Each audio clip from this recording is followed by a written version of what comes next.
Mask उतारो जी में आप सबका स्वागत है। नमस्कार, मैं पायल बिहाना। आज मैं इंटरव्यू ले रही हूँ राजा मुनीब का। राजा मुनीब को आप सब जानते हो। इनकी knowledge about Pakistan is tremendous. मतलब इट इज लाइक उनको सब पता है पाकिस्तान में क्या हो रहा है और पाकिस्तानी किस तरह के लोग हैं। तो हाय राजा। हाय मैम, नमस्कार। नमस्कार।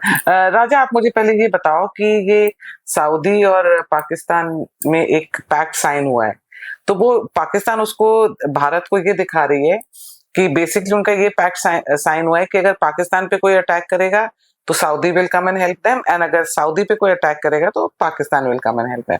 और उन्होंने एक नैरेटिव बना लिया है and they trying to tell Indians कि देखो, अगर तुमने कुछ किया तो हमारे पास सऊदी की बैकिंग है। इसमें कितना झूठ है और ये क्या पैक्ट है, क्या है, उसके बारे में बताओ। जो डिफेंस पैक्ट है, बेसिकली जो इनका साइन उन्होंने किया है, जो पाकिस्तान अगर ये पोर्ट्रे कर रहा है कि सऊदी जो है वो आके पाकिस्तान के लिए लड़ेगा, तो I mean that is a fallacy. क्योंकि सऊदी अरेबिया का अगर आप देखोगे, सऊदी अरेबियन आर्म फोर्सेस जो हैं, they have been trained by the Pakistanis. ठीक है, दिस गारंटी इज नथिंग। क्योंकि अगर आप देखोगे काफी टाइम से जो सऊदी आर्मी है, जब यमन में वॉर चल रही थी, तो अगर आपको याद होगा, पाकिस्तान का एक जनरल होते थे, general Rahil Sharif. He was now in command of this Yemeni anti-Yemeni forces, and he was leading that operation. So basically, what the Saudis are looking for is guarantee from the Pakistanis for two reasons. It has got nothing to do with India. Reason number one is Iran. Iran, हाँ। Iran. क्योंकि अगर आप Iran का role देखोगे Middle East में, specially Gaza, Syria में, and the collusion between Iran and Turkey, it is much closer. ठीक है। Second thing is the Israelis have not been able to destroy the Iranian nuclear facilities. Iran is on the verge of getting a nuclear bomb, maybe in another year, maybe in another 2 years। तो वो regional imbalance जो एक है शिया Sunni dominance का, वो एक बहुत बड़ा प्ले करता है। ठीक है। Second thing is Israel. Now Saudis का अगर आप देखोगे ट्रेडिशनली, अगर आप अरब वॉर्स को भी फ्रॉम 67 में हुआ, योम किपुर वॉर हुई, उसके बाद जितनी भी लड़ाई की है इन्होंने इजिप्ट के साथ, जॉर्डन के साथ, Saudi somewhat had a very neutral role to play with the Israelis. They never got in direct confrontation with them. But the way Middle East is shaping up, वहां स्टेक होल्डर्स बहुत हैं। Iran एक stakeholder है, Turkey दूसरा stakeholder है, Saudi Arabia तीसरा stakeholder है, Qatar is trying to meddle in between. So Middle East में जब से गाजा इन्वेजन हुआ है, तब से अगर आप देखोगे वहां की जो लोकल पॉपुलेशन है, उसमें बहुत गुस्सा है इसराइल को लेकर, उसमें कोई शक नहीं। ठीक है। जितनी भी मोनार्कीज हैं, they are feeling threatened, because लोगों का जो प्रेशर है वो एक पॉइंट तक लिया जा सकता है, उसके आगे नहीं लिया जा सकता। और जितना इसराइल ओपनली एग्रेशन करेगा, चाहे फिर उसने लेबनान में किया, जॉर्डन में किया, सीरिया में किया, अब जाके कतर में किया, ईरान में किया, तो जितना वो एग्रेशन होगा, उतना जो लोकल पॉपुलेशन है, जो आम लोग हैं, वो इतना गैल्वनाइज हो जाएंगे इसराइल के अगेंस्ट। तो सरकार भी जो वहां की है, वो भी एक लिमिट तक उस गैल्वनाइजेशन को रोक सकती है, मजबूर है। ठीक है। तो उनको एक जो ये अरब इस्लामिक समिट था, उसके पीछे यही एक रीजन था कि इस जो ये डिसकंटेंट है with in the Arabic world, Muslim world, इसको चैनलाइज कैसे किया जाए, इसका वो प्रेशर कैसे ऑफ किया जाए। तो सऊदीज के लिए जो सबसे बड़े चैलेंज है, आप ये देखो ना, पाकिस्तान की डायकोटमी देखो। पाकिस्तान यहाँ से यमन, सऊदीज के लिए यमन के साथ लड़ता है। ठीक है। वहीं से यही यमनी है जो इसराइल के साथ लड़ रहे हैं। राइट। आज की डेट में the Houthis are fighting the Israelis, but Pakistan is ready to slaughter the same Houthis for the Arabs. This is exactly what Pakistan did in Jordan in 1970s. Yeah. They slaughtered anywhere between 18,000 to 20,000 to 5,000 Palestinians. For the Jordanians. Ziyalog was the brigadier. He was leading that. उसकी brigade के under हुआ था। तो तब इनके उम्मा का क्या हुआ? नहीं, तब पैलेस्टीन का क्या हुआ? तो वही मैं कह रहा हूँ कि आप डायकोटमी ये देखो कि पाकिस्तान की डायकोटमी कितनी। अब पाकिस्तान अगर आज आप सऊदी अरेबिया का स्टेटमेंट देखते हैं कि कल एमईए ने क्लैरिफिकेशन सॉर्ट किया था, they have said India is a very very important partner for us and we are not going to jeopardize our relationship.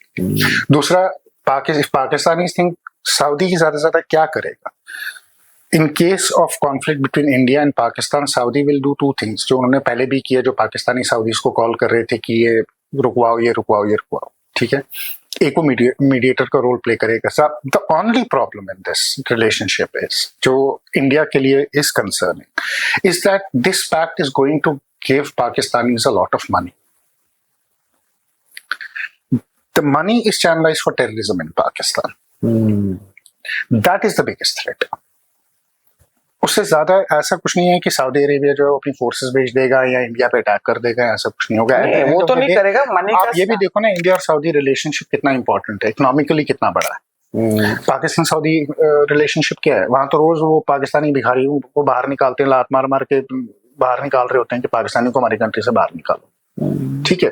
But at the same time it's in billions of dollars between India and Saudi Arabia. अच्छा, आपका long term जो Saudi का plan है, जो IMEC corridor है, it is basically Israel, Saudi Arabia, India, UAE. So the entire Middle East is combined with India. Where is Pakistan? It's nowhere in the picture. So Pakistanis are nothing but hired mercenaries for the Saudis to carry out their dirty work. क्योंकि अभी Gaza में क्या होगा, अभी इसराइलियों ने attack किया है। At one point of time Gaza में इसराइल जो है ये ज्यादा देर तक गाजा को होल्ड नहीं कर पाएगा, क्योंकि कॉन्फ्लिक्ट अगर खत्म करना है इनको तो इसराइल को वहां से निकलना पड़ेगा। Till Israel is present in Gaza the conflict will go on. उस सूरत में गाजा को कौन कंट्रोल करेगा? That is why this Arab NATO is now being supported, and this is what I predicted 6 months back कि this is how will they go forward. अब वहां पर जब ये करेंगे, सीरिया से भी जहादी उठेगा, टर्की से भी जहादी उठेगा, ठीक है, उसको कौन साफ करेगा? सो जहादियों से कौन लड़ेगा? उसके लिए पाकिस्तानी आर्मी आएगी। तो ये आउटसोर्स करेंगे पाकिस्तानी मिलिट्री को। तो पाकिस्तानी मिलिट्री जो है, जैसे इन्होंने 70s में पैलेस्टीनियंस को मारा था, इस बार भी पैलेस्टीनियंस को मारा, बट ये दिखाएंगे कि हम जो है मुसलमानों के रखवाले हैं, क्योंकि हमने इजराइल को दूर रखा हुआ है। सो ये डबल गेम खेल। अच्छा, कहते हैं कि जैसे जब इजराइल ने दोहा पे अटैक किया, तो कहते हैं वो नहीं, इतनी दूर है इजराइल से दोहा, बहुत दूर है क्या? मतलब बहुत दूर तो नहीं। हाँ, पर ऐसा नहीं था कि वो बिना सऊदी की हेल्प से वो कर सकते। It is not about Saudi, it is not about anything. 2 statement बड़े इंपॉर्टेंट है। वन, डोनाल्ड ट्रंप का ये कहना कि the Israelis told us before the strike and we told Qatar, and Qatar allowed it. See, I don't think that Qataris didn't know. Qatar knew what was happening. Qatar allowed it. हाँ, क्योंकि अगर 8-9 plane आपके अंदर आ जाएं, fighter, आपको अंदर आने की जरूरत नहीं है ना। आज की डेट में you don't really need to get into somebody's airspace to bomb them. You can bomb them from outside. Didn't they enter Qatar airspace? I don't think they entered Qatar airspace. I think they would have gone from the periphery. Why do you need to enter? Or even if they entered Qatar space. हाँ, तो Qatar allowed it. Qatar allowed. सबसे American biggest base middle east की जो American base है वो कहाँ है? वो कतर में तो है। So it is not that कि इट इज कतर को पता नहीं था या कतर ने किया नहीं। I think this was a plan between Israel, Qatar, Americans to further weaken Hamas, to put pressure on Iran. और अब आप देखना, हमास का जो भी लीडरशिप आएगी, सेकेंड रंग आएगी या थर्ड रंग आएगी, वो पाकिस्तान आएगी। इन नेक्स्ट 3 to 6 वो तो आई थिंक वो उसको जो वहां का प्राइम मिनिस्टर है, उनका एक स्टेटमेंट भी तो आया था कि next 3 to 6 months you will see Hamas opening some kind of office in Pakistan. हाँ, कि they should not stay there, they should come and we'll give them shelter. Because it's money. Because Pakistanis will milk money from Saudi. They will get money from Qatar. They will get money from United States. So उनका जो, अगर आपको याद होगा 70s में जैसे इन्होंने जहादी factory शुरू की थी 79 के बाद, अफगान वॉर के बाद, इनके लिए फिर से अपॉर्चुनिटी आ गई है कि हमको इतना पैसा और इतना हमको मिलेगा, हम फिर से अपनी जहादी फैक्ट्री चलाते हैं। अच्छा, मुझे एक बात बताओ, अगर सऊदी और UAE इतना क्लेम करते हैं कि they are pro India and they will not ruin their friendship with India, तो पर फिर ये ऐसे क्यों करते हैं कि मतलब पाकिस्तान को रोक क्यों नहीं पाते हैं कि वो इतना टेररिज्म करता है? There is no either or. Geopolitics में there is no pro and anti, it is all about interest. जब तक आपके इंटरेस्ट, जहां जहां आपके इंटरेस्ट अलाइंड होते हैं वहां आपके इंटरेस्ट अलाइंड होते हैं, जहां आपके इंटरेस्ट डाइवर्जेंट है वहां आपके इंटरेस्ट डाइवर्जेंट है। सो आप इंडिया के साथ काम भी कर रहे हो, आप इंडिया के अगेंस्ट काम भी कर रहे हो। जहां आपका अपना इंटरेस्ट है वहां आप इंडिया के अगेंस्ट भी काम करते हो, जहां आपको लगता है कि आपका इंटरेस्ट इंडिया के साथ काम करने का, इंडिया के साथ काम करते हो। जियोपॉलिटिक्स में आइदर और कहीं नहीं होता। पर end of the day for America it's all about armament sales. For America, it has always been about armament sales. It's always been about regional supremacy, regional dominance. And they have used Islamic terrorism to the core for And for Pakistan, it's all about money. For Pakistan, it is all about money. For the Pakistani journalists, it's all about money. And वो जो पाकिस्तान पैसा कमाता है वो आम जनता को तो मिलता नहीं। आम जनता तो रेडिकलाइज होगी ना, तो आम जनता तो फॉल्टर है वहां पर। पैसा जो कमाएंगे वो जर्नल और ब्यूरोक्रेट कमाएंगे, पॉलिटिशियंस कमाएंगे। सो जो पाकिस्तान जो है, पाकिस्तान 2 किस्म का है। एक हाईली रेडिकलाइज्ड सोसाइटी और एक top of the cream from generals to politicians to bureaucrats, top bureaucrats. So ये दो जो है ये अलग अलग सेगमेंट्स है पाकिस्तान में। सो पैसा जो है वो क्रीम के पास जाएगा, सफर जो है वो पॉपुलेशन करेगी। अच्छा, ओवरऑल मैंने आपको देखा है कि आप पाकिस्तान के सारी न्यूज एकदम लिख देते हैं। पर अच्छा, एक और क्वेश्चन मुझे इसी से याद है, उस दूसरा पहला क्वेश्चन मैं बाद में पूछूंगी। इसमें क्यों सब कह रहे थे कि ये होने से बालूचिस्तान को फायदा होगा? ये जो पैक्ट हुआ है बिटवीन सऊदी, क्यों कह रहे हैं? बलूचिस्तान को कोई फायदा नहीं होगा। There is a mine called Reko Diq. Saudis ने आज से 2 साल पहले पाकिस्तान को एश्योरेंस दिया था कि हम ये इसमें डील करेंगे। The problem with that deal is अभी अमेरिकन ने $500 million की इन्वेस्टमेंट की है रिफाइनरी के लिए। The problem with that deal was कि सऊदी अड़ गए थे इस बात पे कि जो हम पैसा इन्वेस्ट करेंगे वो पाकिस्तानी बैंक्स के थ्रू नहीं होगा। अच्छा, वो हम खुद राउट करेंगे। सो पाकिस्तान में पाकिस्तानी ये डॉलर जो हम लगाएंगे ये पाकिस्तान में नहीं आएगा और पाकिस्तानी बैंक्स में नहीं आएगा। राइट। बलूचिस्तान की प्रॉब्लम ये है कि बलूचिस्तान में अगर सऊदी रिकोटिक में करते और अमेरिका के कहने पे वो करेंगे। पॉइंट ये है कि आज की डेट में पाकिस्तान में जितने भी मेजर पाकिस्तानी एसेट्स हैं पाकिस्तान स्टेट वो बेच चुकी है।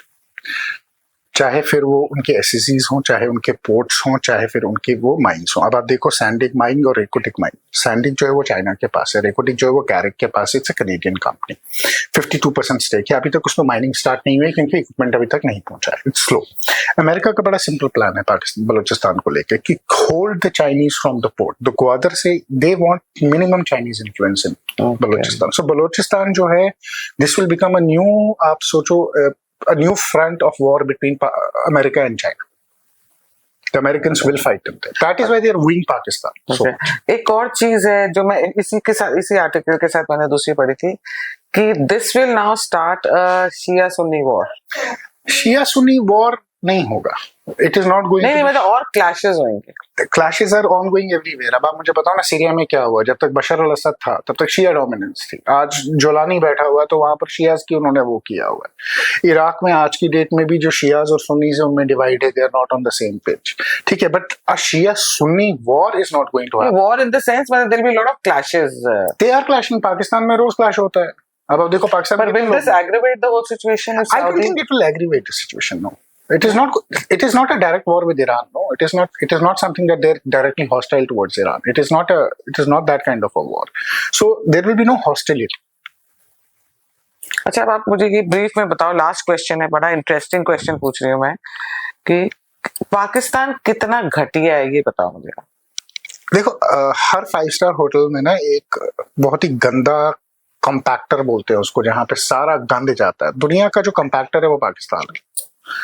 जितना गंद पाकिस्तान में है उतना गंद कहीं पे नहीं है। It's the filthiest country in the world in each and every term. चाहे फिर उनकी सोसाइटी है, चाहे फिर वो उनकी मिलिट्री है, चाहे फिर वो उनकी इकोनॉमी है। It is the filthiest country in the world. इससे गंदी कंट्री मुझे नहीं लगता। I think countries which rank lower like Somalia and all that is where Pakistan is. So it's one of the filthiest countries. मैंने clip देखी थी, एक reel देखी थी इस पाकिस्तान के बारे में। एक बड़ी कोई सेलिब्रिटी है, वो बोल रही थी कि अब तो पाकिस्तान में हर खंबे पर, हर जगह लिखा हुआ है हलाल के लिए कांटेक्ट करें, हलाला करने के लिए कांटेक्ट करें। तो ये भी उस सोसाइटी में ओपनली हो रहा है। पाकिस्तान में हमेशा से ओपनली रहा है।